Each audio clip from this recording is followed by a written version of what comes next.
sentence where it says, when he's paired with X. When you look at Frosth standalone as a character by himself, he's not really that great. You have to pair him with other minion makers.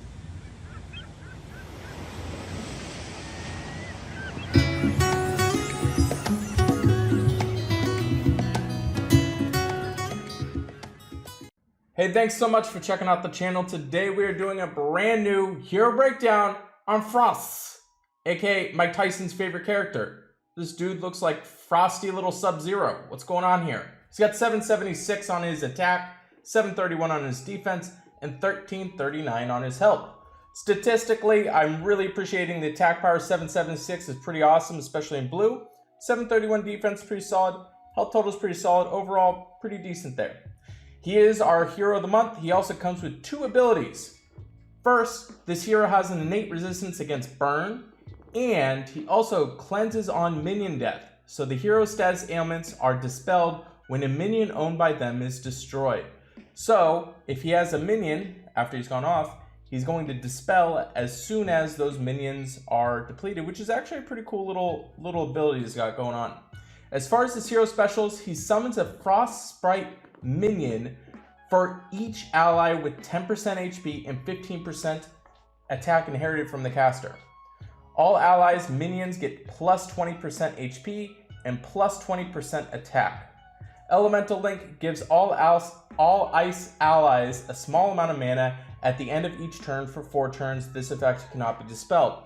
So essentially, with him running at fast speed, he's summoning a minion for everybody, and then all minions that are on the field are also going to get the increase in HP and increase in attack. I want to give you the opportunity for 3 guaranteed 4 stars for free. Sounds too good to be true? Well, it isn't.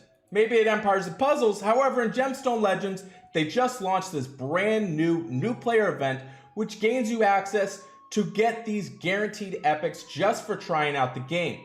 As soon as you download the game, you're going to get Elidor, which is pretty amazing for you to use in the game. You're also going to gain access to 500,000 gold and 5 gold scrolls and 300 gems. Pretty awesome. After you download the game, you're going to jump into the new player event, which I talked about. The first hero that you're going to get is a 4-star Selena, which is an epic mage with powerful AoE damage. The next event, you're going to get 6 legendary 5-star artifacts, which is definitely going to outfit your crew to help you out. And then you're also going to get 1 platinum scroll, which, let me tell you, this thing is pretty amazing. It comes with 8% odds of getting a legendary. So you're going to get 3 free epics, with one of them being a chance at a 5-star. They are about to launch this brand new skill up feature, which allows you to take your duplicate heroes and add them into skill points to a specific hero. Super awesome feature. I've been begging Empires and Puzzles to do something that we can do with all the duplicate heroes. Now's your chance. Gemstone Legends, you get to use either rare, epic, or legendary tomes, or you can use duplicates of the hero to level them up. This is going to be really attractive to all the free-to-play players because now you get a lot more usage out of specific individual characters that you might not have used before. Go ahead and check out Gemstone Legends. Click on the link in the description. Make sure you use hashtag Anchor_2021 hashtag to get all the free bonus gifts. Thanks so much, Gemstone Legends. Let me dive back into the video for you guys. I do like the Elemental Link. It's kind of nice, giving a small amount of mana. That is relevant. So one of the things though, somebody brought this up when we were doing the hero grading. With him running at fast speed, it is a little bit awkward with the other minions, because essentially you want this character to be going off after minions have been cast.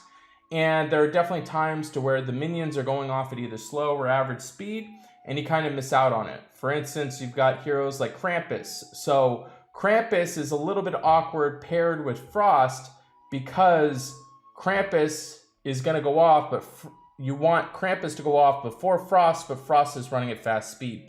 So that definitely goes against him, especially if you want to take advantage of the all allies getting the additional 20% HP and the 20% attack. So when you're building your teams, you want to make sure that you are evaluating that, and you make sure that you put that into perspective there.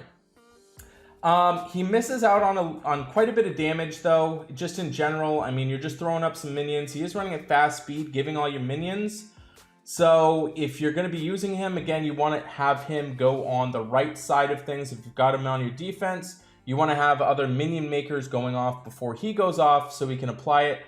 You never want to have this character on the left side at all. It's a very bad idea. I'm not too overall thrilled about his ability. I think it's okay, but it's not anything too crazy. He is a rogue class hero, so if you're looking to add emblems to him, it's going to be really important that you're going to be adding it both to his attack power and his HP, because the minions, whatever happens with them, it's going to be all about what's going on with Frosth and his attack power and his health total. So definitely keep that in consideration.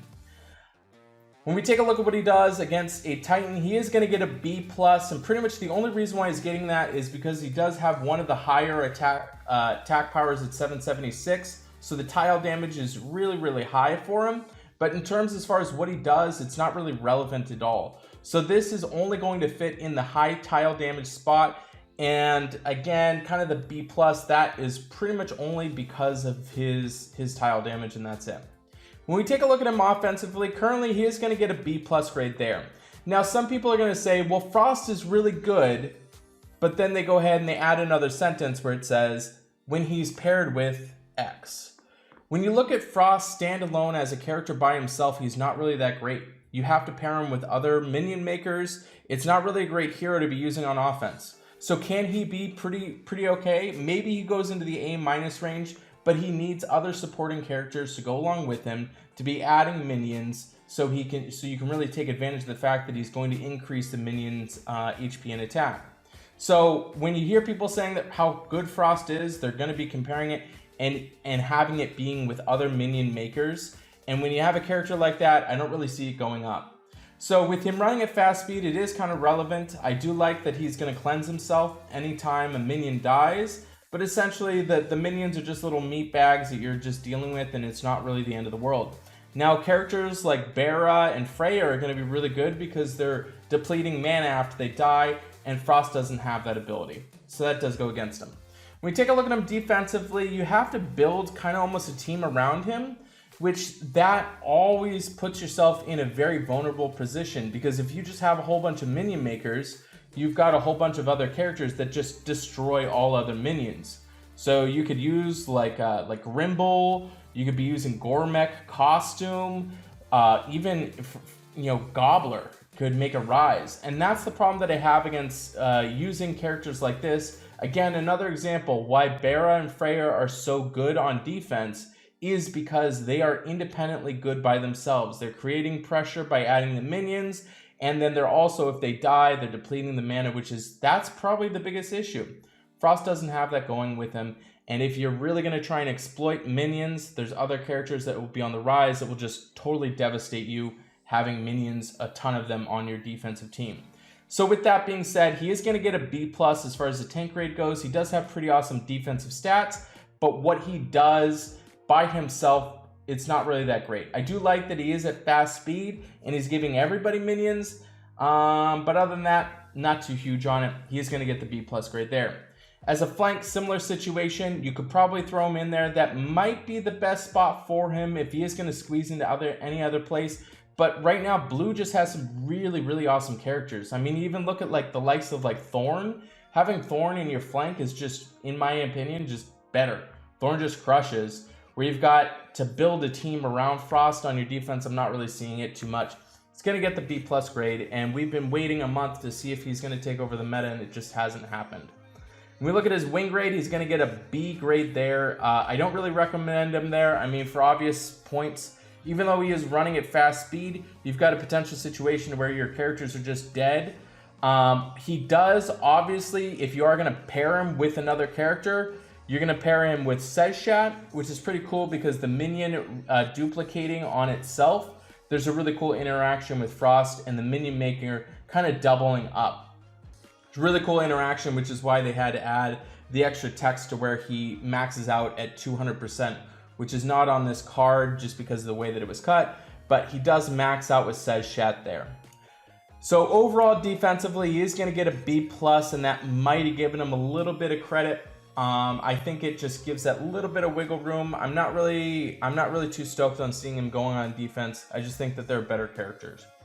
When When we take a look at his weekly raid grade, he is going to get a B+ on rush attack, running at very fast speed. Again, now you can be in a situation where you can throw some minions on there and you can really time them out and really kind of exploit him a little bit. But I just look at other characters that might be a little bit more impacting now running at very fast speed.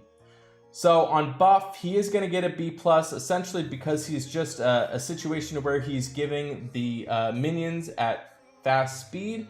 And then he does also help out with the elemental link, which helps you to gain a small amount of mana, which could be relevant. On bloody, he is going to get an A grade there. He is one of the few characters that allows you to essentially heal without healing. So if you're throwing a whole bunch of minions on him, you're giving HP to those minions. It's a way to heal without healing. So you could definitely throw him in on bloody battle. Now, another thing I didn't really mention, when we get into like the wars and the scenarios there, I think that he could be relevant in the hordes. When we have the horde wars, being able to add the minion power to your horde, that could be relevant. I could see him having a place there. And again, in the heal wars, maybe could be there.